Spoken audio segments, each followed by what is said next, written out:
IPL 2026 సీజన్లో Chennai super Kings ఆటతీరు అత్యంత దారుణంగా కొనసాగుతోంది. గత ఏడాది 14 మ్యాచుల్లో కేవలం 4 గెలిచి పాయింట్ల పట్టికలో అట్టడుగు స్థానానికి పరిమితమైన సీఎస్కే ఈ ఏడాది కూడా అదే పేలవమైన ఫామ్ను కొనసాగిస్తోంది. సీజన్ ఆరంభ మ్యాచ్లో రాజస్థాన్ రాయల్స్ చేతిలో ఓడిపోయిన చెన్నై ఆ తర్వాత పంజాబ్ కింగ్స్తో జరిగిన పోరులోనూ విజయాన్ని చేజార్చుకుంది. రాయల్ ఛాలెంజర్స్ బెంగళూరుతో జరిగిన మ్యాచ్లోనూ రుతురాజ్ గైక్వాడ్ సేన 43 పరుగుల తేడాతో ఘోర పరాజయాన్ని మూటకట్టుకుంది. దీంతో టోర్నీలో ఆడిన 3 మ్యాచుల్లోనూ ఓడిపోయి హ్యాట్రిక్ ఓటములతో అభిమానులను తీవ్ర నిరాశకు గురిచేసింది. జట్టుకు ప్రధాన బలం దిగ్గజ కెప్టెన్ మహేంద్ర సింగ్ ధోని పిక్క కండరాల గాయం కారణంగా ఆరంభ మ్యాచ్లకు దూరం కావడం సీఎస్కేను కోలుకోలేని దెబ్బతీసింది.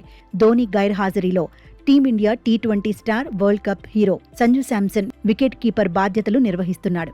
శాంసన్ తన వంతు ప్రయత్నం చేస్తున్నప్పటికీ బ్యాటింగ్లో ఫెయిల్ అవుతున్నాడు.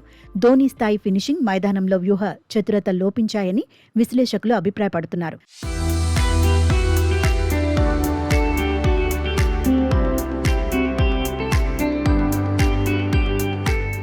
మరోవైపు దక్షిణాఫ్రికా యువ సంచలనం పవర్ హిట్టర్ డెవాల్డ్ బ్రెవిస్ కూడా సైడ్ స్ట్రెయిన్ గాయంతో తప్పుకోవడంతో మధ్య ఓవర్లలో వేగంగా పరుగులు రాబట్టే సామర్థ్యం జట్టులో కరువైంది.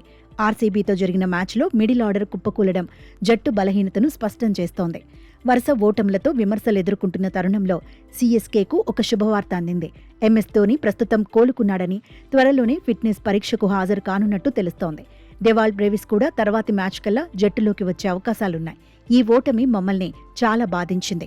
అయితే తదుపరి మ్యాచ్కు మాకు 5 రోజుల సమయం ఉంది. ఈ విరామంలో మా తప్పులను సరిదిద్దుకుని ప్రణాళికబద్ధంగా ముందుకు వెళతామనే నమ్మకం ఉందని ఆర్సీబీతో మ్యాచ్ అనంతరం హెడ్ కోచ్ స్టీఫెన్ ఫ్లెమింగ్ పేర్కొన్నారు.